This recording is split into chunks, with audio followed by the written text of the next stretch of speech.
Hi, Eric Wilson here, independent licensed mechanic with 30 years of experience. In the next short while, I'm going to show you the inside story on this 2011 Dodge Town & Country, so you can make yourself an informed decision. Now, coming in on the front right tire, you got about 70% tread on snow tires, so definitely lots of tread for the winter time there. Now, coming behind the front right tire, this is the outer CV boot. Now, it's full of grease, and if it was ripped, you see grease all over the place. Important not to be, because it lubricates the axle going forward. This is the inner CV boot, same thing, full of grease. Now, more importantly, right here is a okay, I'm looking for leaks right now, and I am not, if it's gonna leak, it would leak right here where the drive shaft comes out. That is bone dry. The bottom of the transmission here, bone dry. Bottom of the motor, bone dry. I am not seeing any indications of leaks. Now on the right, this is the right lower ball joint, and that is critical. It holds the wheel to the chassis, and it is tight. On your brakes, you've got about 30,000 K left on your front brakes. Your right sway bar link connected from here up to there. Important to be connected because it dampens the sway when it goes around the corner. That is intact and tight. This is your right outer tie rod. Now, this is critical. It's the only thing that holds the right wheel to the chassis, to the steering, and that is tight. This is your right sway bar link connected from here to here. There you go. Okay, so brake-wise, leak-wise, suspension-wise, on the front right, I'm not seeing any problem.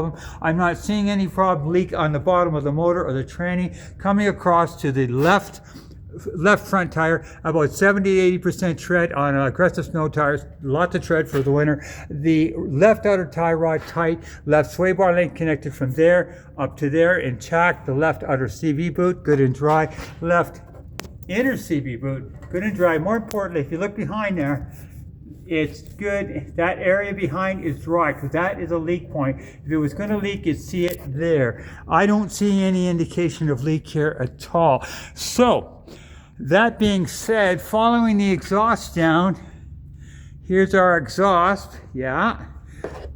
Exhaust looks clean. A little bit of surface rust to be expected on a 2011, but definitely no cracks, no breaks. Exhaust is clean. Coming around to the right rear tire, about 70% tread, aggressive snow tires, definitely lots of tread for the winter time there. On your brakes, you've got about, I'm going to say 20,000 K, a little less brakes in the rear than you have in the front, but down a bit, but definitely not out. The left rear spring suspension, pardon me, your right rear spring suspension, this is intact, no cracks, no breaks. So, and then your right rear shock. Now this shock is full of oil. If it was leaking, you see it dripping all the way down here. That is bone dry. That's important. So the right rear side, no break, no cracks, no leaks that I can see. Brakes are decent. Your left rear tire, about 70% tread on your aggressive snow tires. About 20,000 K on your left rear wheel. Left rear spring suspension intact, doing its job. Left rear suspension, good and dry. So brake-wise, leak-wise, suspension-wise, I'm not seeing any issue with the back. Now, you've got a Class 3 hitch, which is always handy, and so I'm going to take you up and show you the condition of the motor. Okay, on the front right, now this is the front right spring suspension here, okay? Now this is full of oil. If it was leaking, you'd see it dripping all the way down here, and see for yourself, good and dry. The spring suspension, no cracks, no breaks. So on the front right, no concerns. On the front left,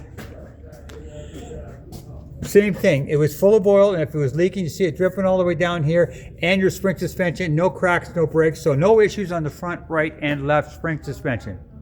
Okay, you've got 2014 K, so you're not even high K. Dash, very clean. No cracks in your windshield. I've plugged in the scanner, and the scanner says DTCs, which is diagnostic trouble codes, in the CCU 0. That is a good sign. So there is no check engine codes. Now I'll take you out and show you the condition of the motor. Okay, with the motor running, very, very smooth. And a shot at the exhaust with the motor running, no concerns. Now, one thing I always do is I take the oil cap and I take a look underneath and I see, is there any indication of white goo. Now, white goo would be very evident. You'd see it right away, and I don't see any indication of that. Now, white goo would be a mixture of oil and antifreeze, which is a big problem. I don't see any indication of that, which would be a head gasket. Now, as far as I can tell, and this motor is running very smooth. I'm not hearing any concern. As far as I can tell, this vehicle has been well maintained. Definitely been a lot of money spent on it. And so remember, if you buy, not only am I going to put a catalytic theft protection system on free of charge, I'm also going to put on a fuel saving device that I've used for 30 years, and it claims to save 15%, but on that, definitely 10% consistently, if not more. And that is going to be free of charge, won't cost you a penny. I'm going to put that on, and you simply contact me. I'll have you in and out the door in like less than 20 minutes, and you'll be saving fuel, and your catalytic protection, well, your catalytic won't get stolen because I'm going to protect it. So hopefully this will help you make an informed decision. I look forward to being of service to you, and have a good day.